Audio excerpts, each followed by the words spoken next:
Hey, I Made It in San Diego listeners. Kinsey Moreland here to tell you about some changes we're trying out.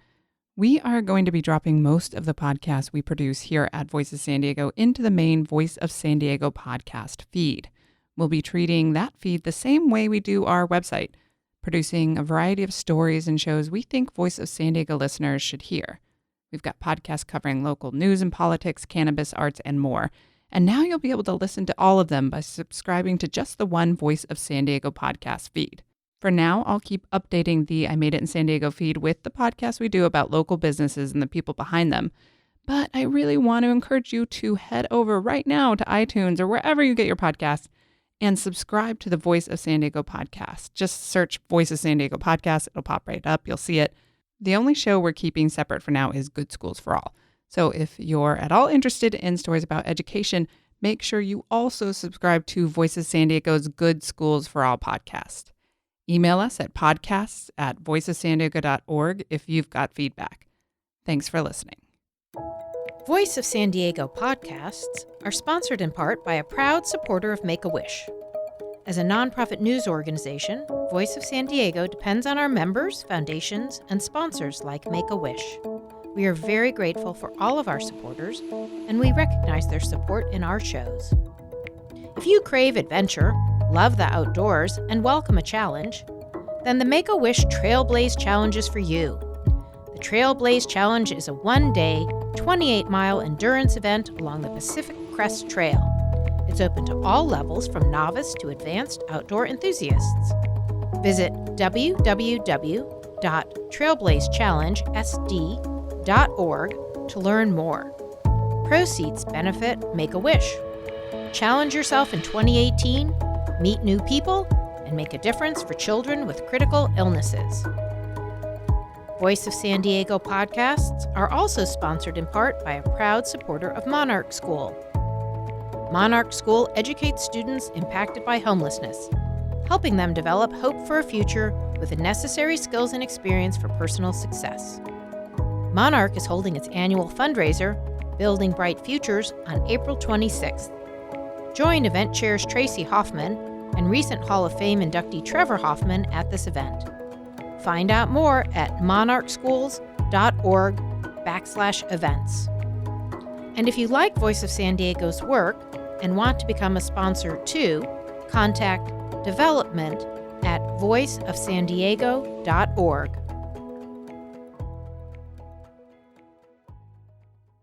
Welcome to I Made It in San Diego, Voice of San Diego's podcast about the region's businesses and the people who built them. I'm Dallas McLaughlin, and in this week's show, I sat down with San Diego music legend Tim Mays.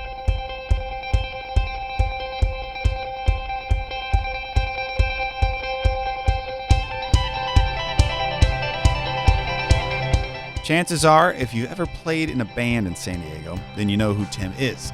The co-founder of numerous bars and clubs, including the Casbah, Starlite, and Turf Club, Tim has made a lasting imprint not only on San Diego culture, but underground and indie music across the country.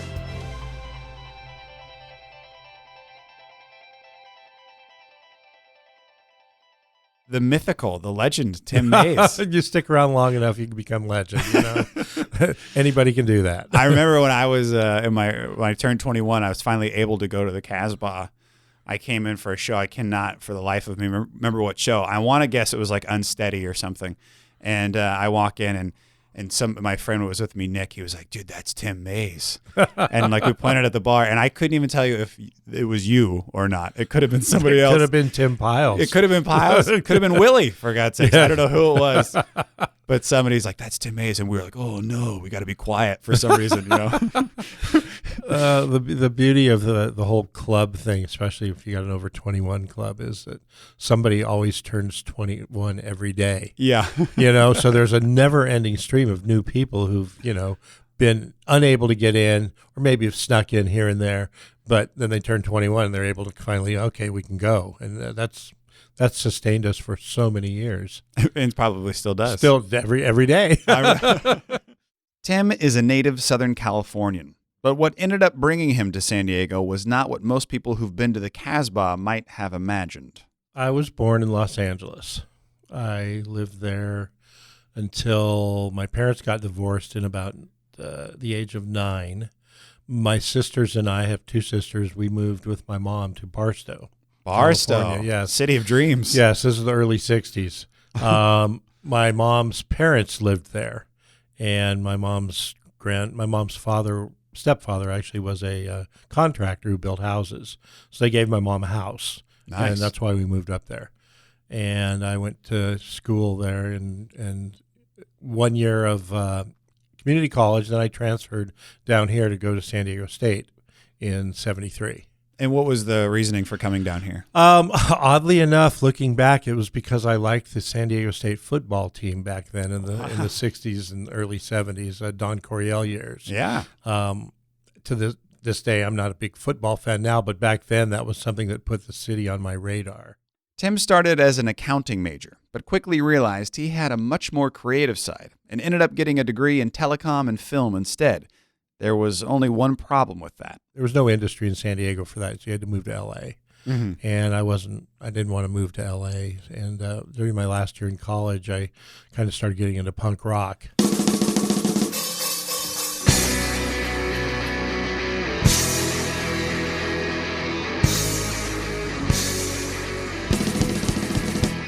There were a couple people in the film department who were, into punk rock, and one of them was in a local band called the Scoings, who were very early, like 77, 78 punk rock band in San Diego. And so I became interested in music, and after I graduated, I had a job working for an artist in Coronado who's a friend, just working in his studio. And I kind of I had a friend in Orange County who I'd grown up with in Barstow, and we got the idea to put on a couple concerts in Barstow. Wow. So, because it was our hometown, we knew a lot of people, so we booked Yeah. a couple bands from Orange County to go up there and play a couple different shows in like a USO hall. And Do you remember the bands at all? there was a band called Earthquake, California Rainbow. I still have the flyers for these shows. Really? And this was like 1979 probably. And we put on these shows, and they both did really well. And then we decided, me and my friend started going to L.A. to see bands like at Hong Kong Cafe and the Whiskey and Madame Wong's and places like that. And so we decided to put on a show in L.A. And we rented a hall called Bases Hall in East L.A., or East Hollywood, actually. And put on a show with the Weirdos, the Plugs, Suburban Lawns, and the Penetrators, who were from San Diego. Yeah, I love it. And we did that, and that was a huge success. We turned away people at the door. We were just like, wow, this is amazing. And right at that time, there was a thing in San Diego called the Skeleton Club. And a girl named Laura Fraser ran that, and she somehow heard about my show in L.A. and somehow got a hold of me and asked me if I wanted to be her partner. So I gave her $1,000 and became her partner in the Skeleton Club. This was in like February of 1980. And that was down here in San Diego? That was on the corner of 2nd and Market. Oh, wow. Downtown. At the time, the police department was 2 blocks away. Uh-huh. And back then, punk rockers were not looked upon with very much goodwill or anything, especially by the police, because, they would see us coming in and going out every time they went out on their patrols. So we got a lot of harassment from the police department then.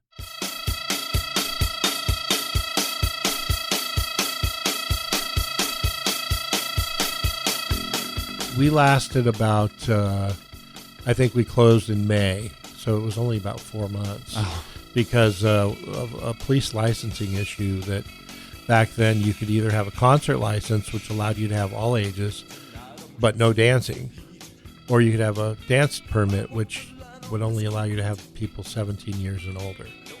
Then they could dance. Sounds like Footloose or something. Yeah, it was kind of crazy. And so, obviously we wanted all ages, and the question came down to what constitutes dancing. And, back then it was all pogoing and jumping around, and the police department construed that as dancing, so they cited us a couple times, and we just decided we couldn't deal with that and closed. And from then on, I started managing a band and started putting shows on at the Spirit Club. Oh, wow. Which was pre-Brick by Brick days when Jerry Herrera ran it. And then became involved with a group called Dead or Alive, who were putting on punk rock concerts at places like the North Park Lions Club and Fairmount Hall. Mm-hmm. And kind of started there. Tim started working with the booking group called Dead or Alive, but soon after, the group disbanded. In 1982, Tim started his own company called Tim Mays Presents. He still had random day jobs, but nothing that stuck. Tim just liked going to shows, and his side booking gig wasn't really about making money. It was about making sure the bands he liked came to San Diego. You know, sometimes you'd make money, sometimes you'd lose money. I didn't know anything about how to run a show at all when I first started doing my own company. So I you learn pretty quickly when the mistakes you make cause you to lose money. Yeah. So then I started doing shows of my own at the North Park Lions Club, at the Adams Avenue Theater, Carpenter's Hall in Golden Hill. I'm still doing stuff at Spirit Club. And probably, I think I started, we opened our first bar so this went up through about 86. Mm-hmm. And for a while that I was unemployed and just trying to live off whatever I had coming in from concerts, which wasn't a lot, Mm-hmm. Rent was cheap back then. You had 3 or 4 roommates. 86, 2 friends and I, Pete English and Bob Bennett, opened the Pink Panther. So at this point, you're unemployed, you're not making a ton of money, so what encouraged you to say, hey, I know what I should do? Well, I mean, we bar. all 3 of us, my 2 other partners and I, we were all involved in music and culture. Uh-huh. And my partner Bob had a vintage clothing store for years. Peter had a place called Kings Road Cafe on 30th, which is near where Tornado is now. So we all had a big social network. This was before social network was a thing. You had a real social We had network. a lot of friends. Yeah. So we figured we could open a bar where our friends would come to. Uh-huh. And we'd always wanted to open a bar. We between the 3 of us, we always put on parties and liked doing things like that. So we decided, let's open a bar. And we approached the first bar we approached, the Pink Panther on Marina Boulevard, near where the High Dive is now. The guy wanted to sell it. We sent in a friend of ours posing as a broker because we had no idea how to approach the guy. So we sent in this girl we knew, and she went in posing as a broker and said she had some clients interested in buying this bar. And the guy so happened he wanted to sell the bar because his wife had just run off with one of his best customers. Oh. Yeah. So he bad wanted memories in that Yeah, bar. right. He wanted to get out of there. So it was $30,000. We scraped together a $3,000 down payment. He gave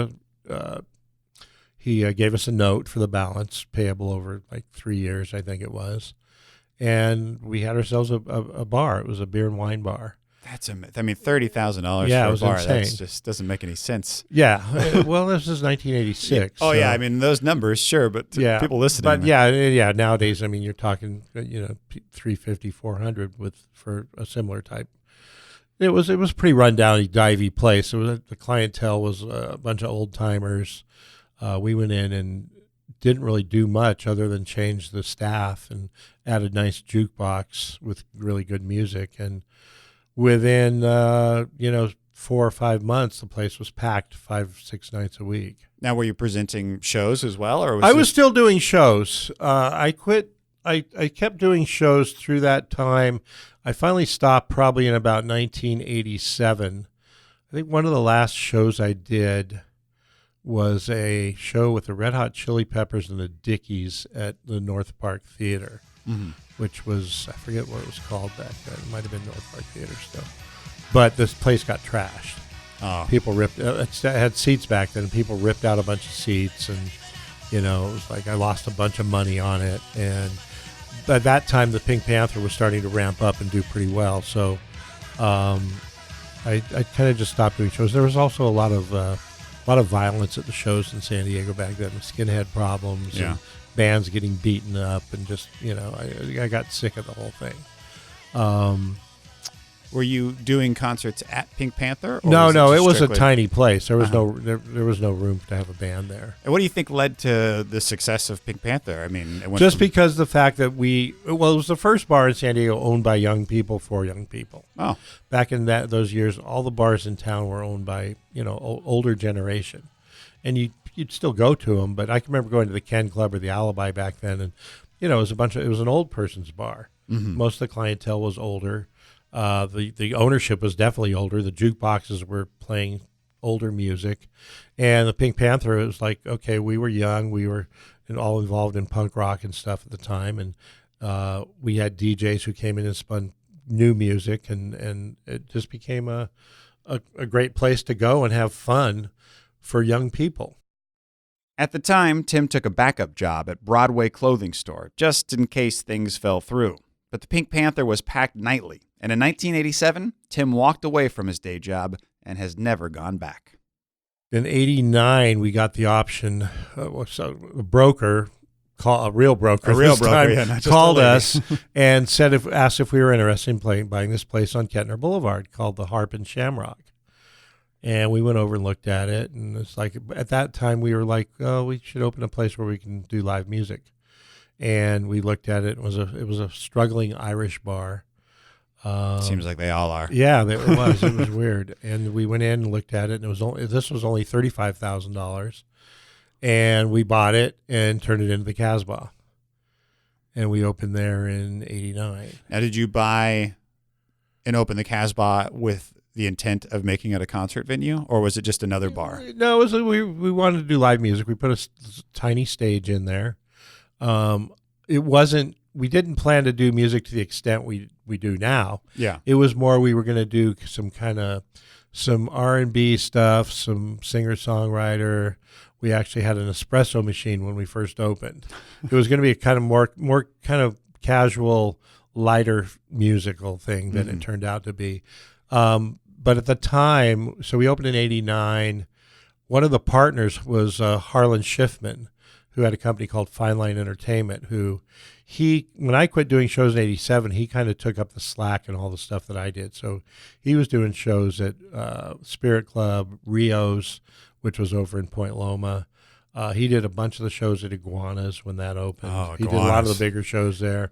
And he became a partner in the new venture we were doing, Casbah. To clarify, the original Casbah, the one that Tim is talking about here, was actually about 2 blocks north of where the Casbah sits now. It was about half the size and only fit 75 people. But because of Harlan and Tim's friendship, every big underground and indie band played the Casbah.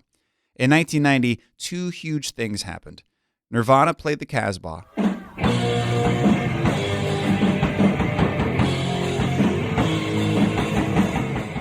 and underground music everywhere became huge, even right here in San Diego. I want to take a second here because we're getting into territory that as a old San Diego musician and as a DJ here for years on 94.9, the Casbah is just a legendary place for most people. So in those early days when it was small and you had bands like Nirvana coming in, Nirvana, if we're talking 1990, that was right around when they started to get more and more popular. They hadn't broken huge yet. Right. Just before the record came out. Just before the record. Yep.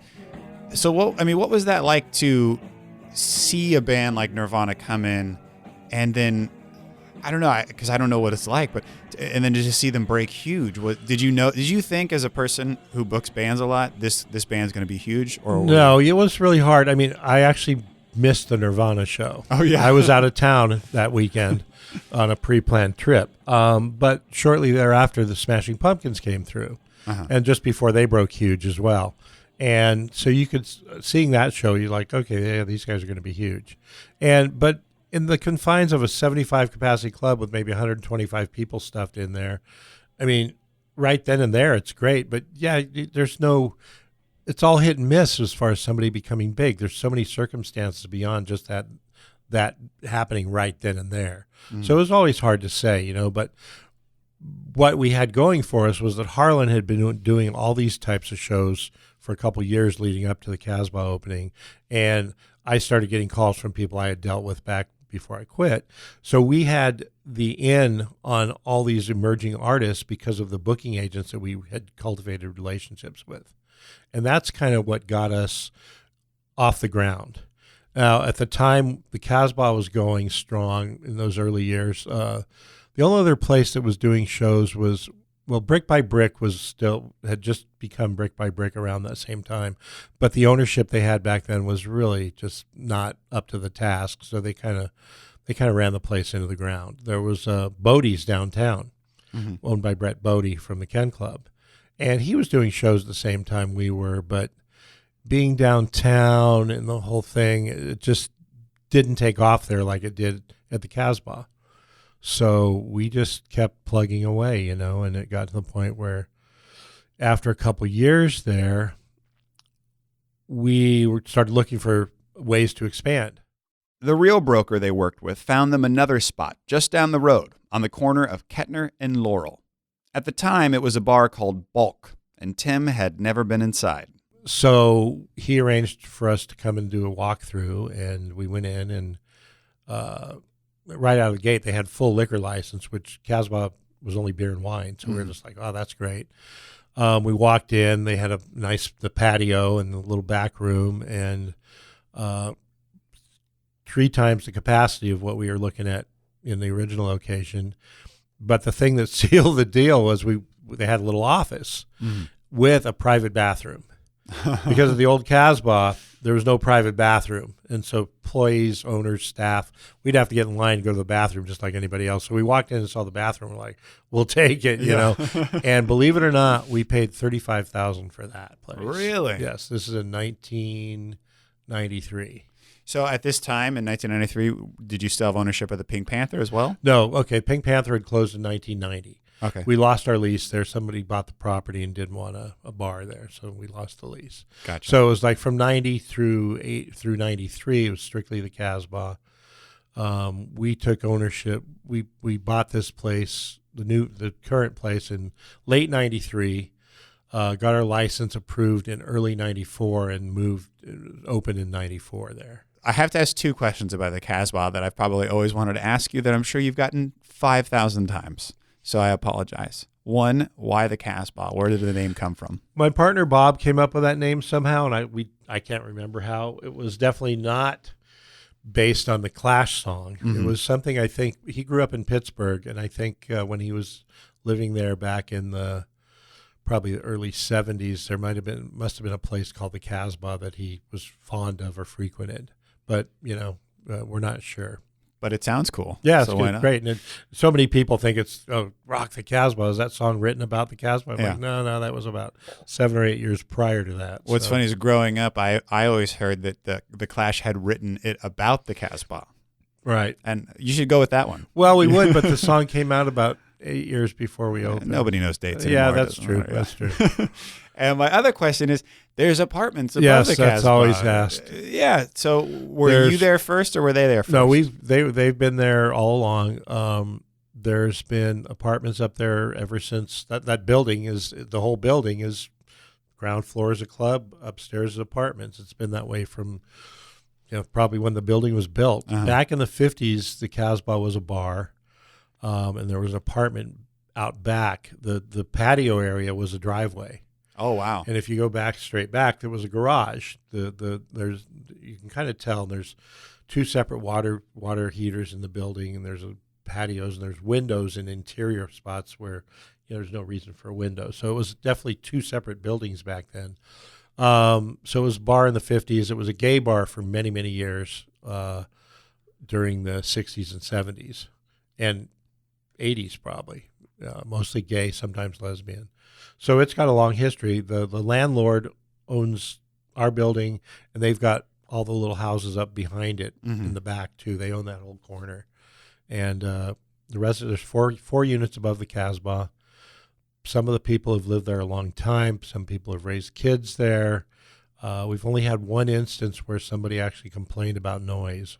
Wow. Years and years ago, where a new tenant moved in, and when they move in, they're pretty much aware that there's a nightclub downstairs and there's jets landing above. Yeah. And one day we're out on the patio, and this lady leans out from the window above, and, hey, can you guys maybe turn the music down tonight? And I look at my friend who was standing there with me, and I'm like, probably not. I don't think that's going to happen. And she called the police on us a week or two later. One night, they came, and we're just like, hey, we've been here for 5 years. What's this? Well, we got to respond to a complaint, So do what you can to keep the noise down. And I called my landlord the next day and said, hey, this woman upstairs called in the police to complain on us. And she's like, okay, well, I'm going to have to get her to move. So she gave her an eviction notice. And oh, wow. We've never had complaints other than that. It's incredible to me you had one complaint about that. Yeah. It's incredible. Yeah. But good for you. Yeah, sure. I mean, well, it's kind of, it's a given. And pay attention to if you're not aware of what you're getting into, then, that's on you. The Casbah layout, to a lot of people, to me personally, is pretty legendary in itself, only because it feels to me like you're at a punk rock club. Like growing up in the, I was coming of age in the early 90s, listening to all that early punk music, going to Iguanas, going to the old shows at Golden Hall that they used to hold, getting kicked in the shins, all that fun stuff. And what I love about the Casbah is when you walk in, you feel like you're somewhere where you're going to hear something cool. You know what I mean? Whereas it's not some clean, nice. Yeah, and it's venue. like, it's gritty. Yeah. And we haven't really changed anything. And was that kind of your intention, that you just wanted to make it a... No, I mean, I think more in the beginning, it was just, we didn't have any money. So we just, everything looks better with some paint, and at night with some lights. Sure. And so you paint it, and you string some Christmas lights here and there. And, people who come in during the day, even now, like, oh, wow, I've never been here in the daytime before. This place, it looks a little different. I'm like, yeah, well, we don't open in the daytime, so it doesn't matter. But yeah, and right now we're actually doing for the first time in all these years, we're doing some work in the back room to make it a little more comfortable and some more seating. We're putting in a couple booths and doing some new lighting in the back room. But other than that, there's not been really any reason to change anything. The Casbah's success continued to trend upward. With Harlan now as an official partner in the club, they had incredible access to some of the best bands of the 90s and early 2000s, including The Breeders, Cat Power, Liz Phair, White Stripes, Bright Eyes, Death Cab for Cutie, and many more. They established great relationships early on with several booking agencies, and as the legend of the Casbah grew, so did bands' desire to play there. It became the spot for bands on the brink or punk rock headliners to play. When we come back from the break, we'll hear how Tim Mays expanded the Casbah's impact without leaving the venue, and how his entrepreneurial mindset didn't stop at music. Once I wanted to be the greatest. No matter what I focused on me. And then came the rush of the flood. Stars at night turned deep to dust. Melt me down. There's a big black armor. Leave no trace of grace, just in your honor. This Voice of San Diego podcast is sponsored in part by the Downtown San Diego Partnership. As a nonprofit news organization, Voice of San Diego depends on our members, foundations, and sponsors like the Downtown Partnership. We are very grateful for all of our donors, and we will recognize their support during the show. Join the Downtown San Diego Partnership on Saturday, April 21st for East Village Sessions, a popular free workout event held on the streets of downtown San Diego.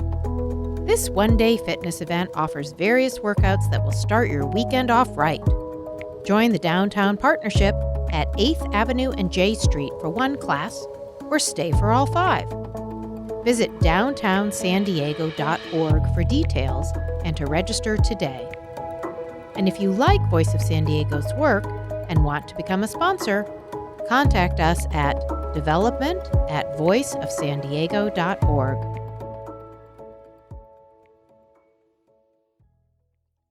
Hey, welcome back to I Made It in San Diego. I'm Dallas McLaughlin.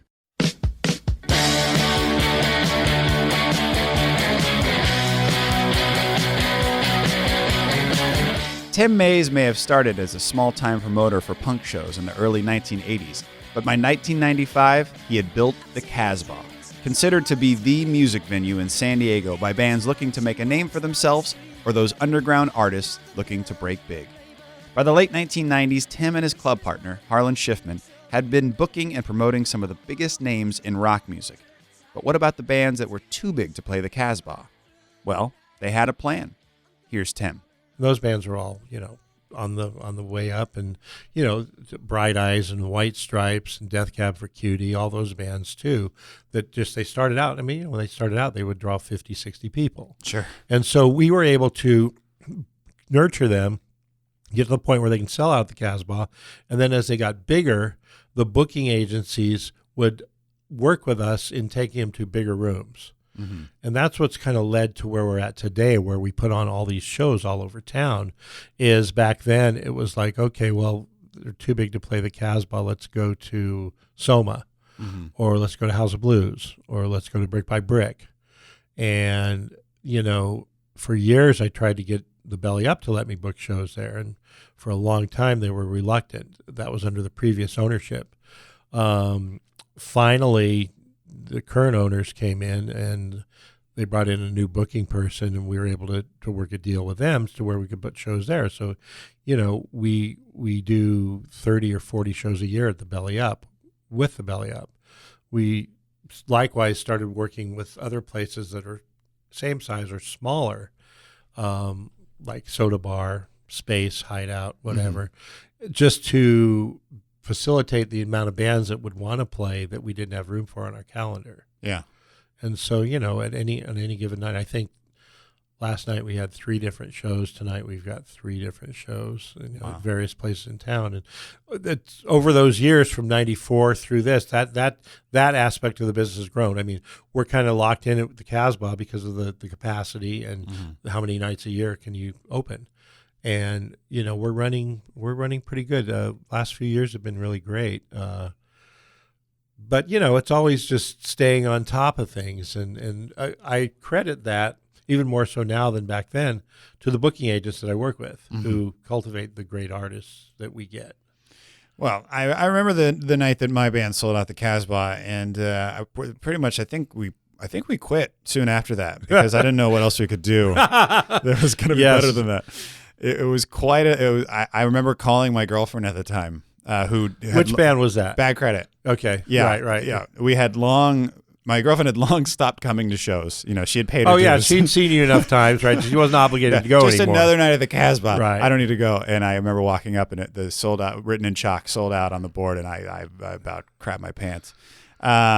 It's just such a wonderful place to be. Was there a time during that slow climb, I guess, where maybe you wanted to walk away? Maybe you had enough, too many headaches? I mean, because it seems like a hard thing to do to run a small club. No, back then, so 94 through probably early 2000s, maybe 2008, probably about 2004 or 5, myself and Bob, we ran the place pretty much nuts and bolts. I mean, we were both there during the day, doing the ordering, doing the promoting. I was there 5 days a week taking phone calls for booking.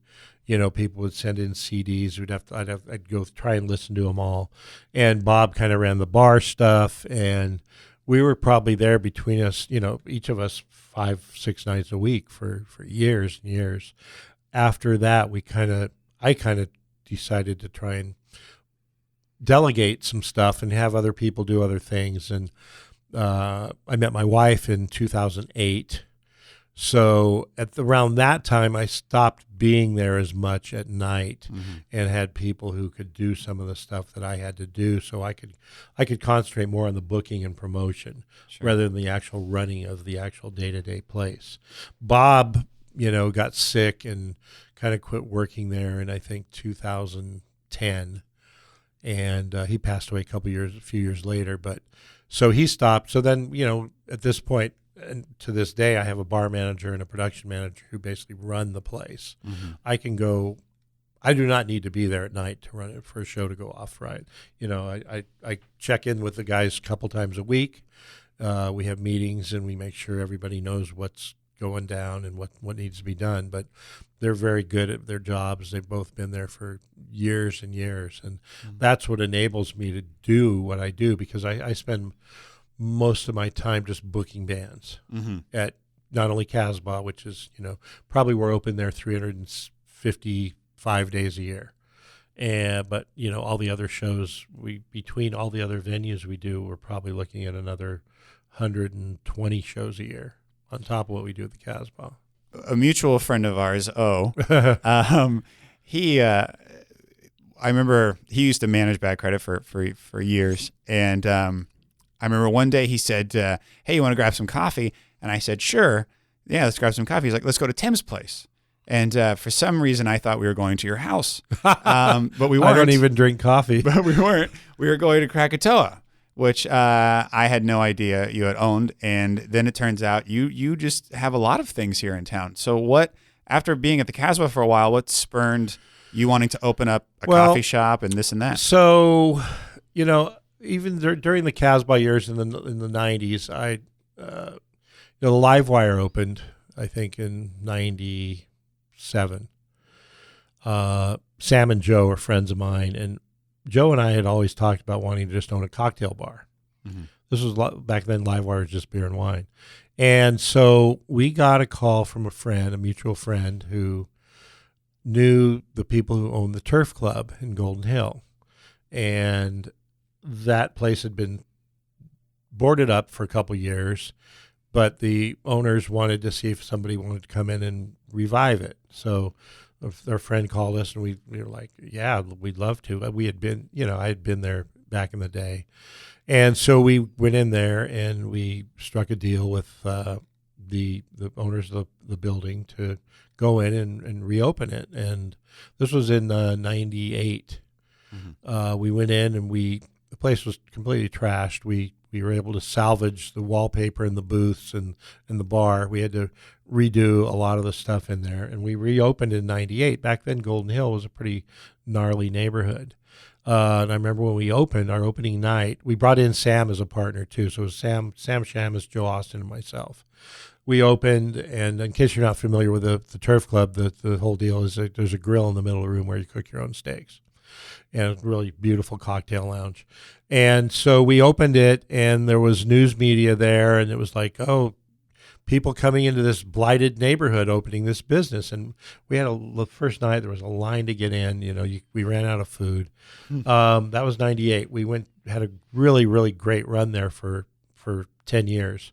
But a couple years after we opened there, the little house next door across the alley was a house at the time. It came up for sale because the owner of the house died. And we put in a bid on it. We had to outbid 3 other people right in that same neighborhood to get this house. And we did it with the idea of opening a coffee shop. And so we opened there in, I think, 2003. We renovated this house, built the deck outside, and opened a coffee shop. And that was just something we, wanted to do to embellish what we did already. And we figured the neighborhood was up and coming, which, we were way ahead of the curve there. With your music ventures up to this point, it seems like you were opening these clubs and opening these bars with a purpose. So you opened up Pink Panther because you wanted a bar for young people to hang out at. Casbah was a place to book bands and see bands and be a part of the music scene. With the Turf Club in Krakatoa, was that just seeing an opportunity, or was that also going like, hey, I want people to come to this kind of a shop? Well, I think a natural progression of, okay, owning a bar for young people, then presenting a place where people can come see music. But as we got older and our core audience got older, there's other things in life. So the Turf Club was, I think we all 3 of us have a love for vintage, old school things. Like, we don't like to change them. We didn't go in and remodel the Turf Club. We went in and restored the Turf Club.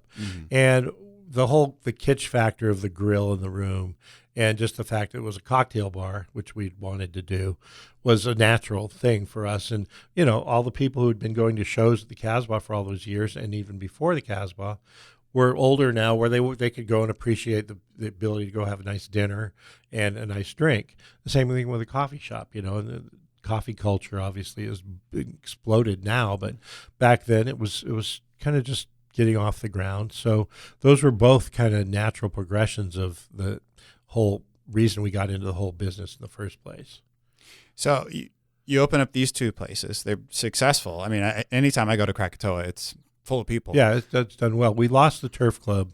Our landlord got greedy after seeing us run it for 10 years and decided not to renew our lease, and subsequently took it over himself and is doing the same thing we did there for all that time. So I haven't set foot in the turf club since the day we left. I don't blame you. Yeah, it was a bad scene, but that happens with landlords a lot. So from there, we moved out we opened a place in La Mesa called Riviera Supper Club. Yeah. Similar concept to the turf club. We put a big grill, 3 sizes the one at the turf club, in the middle of the room, much bigger place. This was in 2008. So we went out there. We spent a lot of money on remodel. This place we bought in La Mesa didn't have anything to restore from. It had to be completely recreated to make it a mid-century type modern looking place that it is now. So we went in there. We spent way too much money back then. We figured, okay, our clientele will travel with us to La Mesa. And they did at first, but after a while, the drive out there gets to be a bit much. And so we struggled for about 3 years there. And that neighborhood didn't really turn around like Golden Hill did. No, we knew it was up and coming, but we were just, again, a little bit too early out there. So after about 3 years, we got tired of having to go to the bank every day to deposit money to cover checks and things like that. And it just wasn't panning out. So we sold it. Mm-hmm. Got out of there. Well, actually, it was 5. When did we sell it? We sold it 5 years ago. So we were there 5 years. So after 5 years, we got out, and then I didn't do anything. Well, Starlite. Yeah, I was How going did to I say forget Starlite. Starlite? Okay, Starlite was around the same time too. We did that in in 2007. We did Starlite. Okay. Matt Hoyt and myself did that. Matt Hoyt I had known from bands. He used to book a club called the Soul Kitchen out in El Cajon. Oh, God, so many and he memories. was in that band Turkey Mallet. So he and I became good friends, and he and I opened Starlite with Steve Poltz, and Harlan, my Casbah partner, is a partner there as well. And that's been going strong for 11 years. I don't have much to do on the day-to-day there anymore at all. Matt runs the place pretty much, but it's still a great restaurant, great bar. Great bar. Beautiful. I mean, the food is amazing. The drinks are amazing. The setting is just ideal. So yeah, there was a show I worked on called Film in Diego, and we actually did a segment there with Matt. Because he shot music videos. Right, exactly. And we did a segment there, and we learned the whole bar area was supposed to be after the North by Northwest, right? Yeah. I had gone up to, so Matt and I, again, had been discussing, after the Turf Club, after we lost that, it was like, okay, I want to open another cocktail lounge. Mm-hmm. And I had gone up to Portland and seen some places up there that, like the Doug Fir Lounge, I don't know if you've ever been there. The Douglas Fir Lounge in Portland. It's a combination bar, restaurant, music venue, but it's got the similar type of decor. And then the North by Northwest house and all that. So those were the ideas behind the instructions we gave to the designers to build the place. Yeah, it's a beautiful place. Yeah. One of my favorite stories, probably not one of your favorite stories, but one of my favorite stories about Starlight was quickly after you guys opened, you had to tell customers to stop stealing your mugs. Oh yeah. And I feel like that was the first place in town that started using those mugs, and then now everyone uses those mugs. Yeah, it's funny because the Moscow Mule had been a drink that was around back in the 40s originally, and who had one up till recently. So when we opened Starlight, we wanted some kind of signature drink, and our bar manager at the time, Kate Wentz, she's like, "Well, let's make a mule." And we're like, well, okay. And, nobody knew what was in it. And we had to look it up. And the whole deal was serving in the copper mugs. So we got these great big mugs. And, there was a time when we first opened when, everybody in the place, that's all they drank. Mm-hmm. And people would steal the mugs too, and we definitely had to rethink that. But no, it's still our most popular drink there. Despite all the ups and downs of running and opening several different businesses, Tim still finds time to open some more. With no plans to retire anytime soon, he recently became a partner in North Park Soda Bar and opened a small record shop in South Park called Vinyl Junkies. Tim Mays found a way to put his passion to work, but like most of us, we never know if it'll pan out. I didn't consciously think of that when I started doing this. So like I said, when I first started promoting concerts, it was a hobby. And I did have a job, and I had a couple different jobs during that time.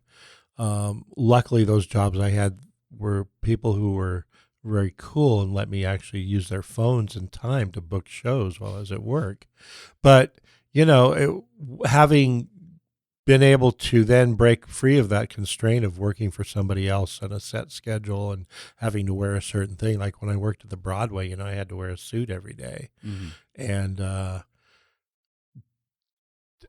like I said, never consciously occurred to me that I was able to do that. But, after doing it for so long, it's like, I've created a job for myself that I'm able to make a good living at and able to employ a lot of people, a lot of whom are friends. And I've met a lot of great people doing so. So, it's just it kind of came about that way. Without any time, I never once said I don't want to work for the man, I just just didn't, was lucky enough to not have to after a certain point. And you start off with it sounded like a $3,000 investment into your own business. And now, obviously we don't have to say real numbers, but, and now you have several businesses that you're a part of. You must be living very comfortably. Yeah. I mean, I don't own yachts or planes or anything like that, but, I've got a nice car and I've got a great house, and my wife has a nice car, and we travel, and, things are good. Yeah. I cannot complain. Tim Mays is a fixture here in San Diego, and he's created a meeting point for the culturally affluent and those looking to be. Meanwhile, he's created opportunities for dozens of local bands and artists, helped turn neighborhoods into thriving communities, and still finds time to think of what's next. If you've never been to the Casbah or Vinyl Junkies or Starlite, go see what all the fuss is about. Just don't steal the mugs.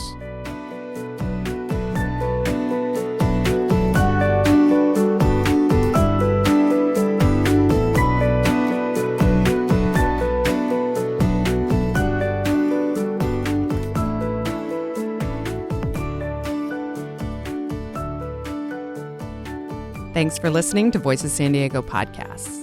This show is part of the Voices San Diego podcast network. Visit voiceofsandiego.org/podcast. There you'll learn more about our award-winning arts and education podcast, CultureCast and Good Schools for All, the Cura Chaos podcast about movers and shakers on both sides of the border, Beer Talk Radio, our business show, I Made It in San Diego, our sports show, The Kept Faith, and the rest of the shows in the network. Voices San Diego is a nonprofit. The majority of our budget comes from grants and donations from readers and listeners like you. If you like the show, please take a minute to go to voicessandiego.org and click the donate button. Or if you have a business and would like to sponsor the show, contact development@voicessandiego.org or call 619-550-5664.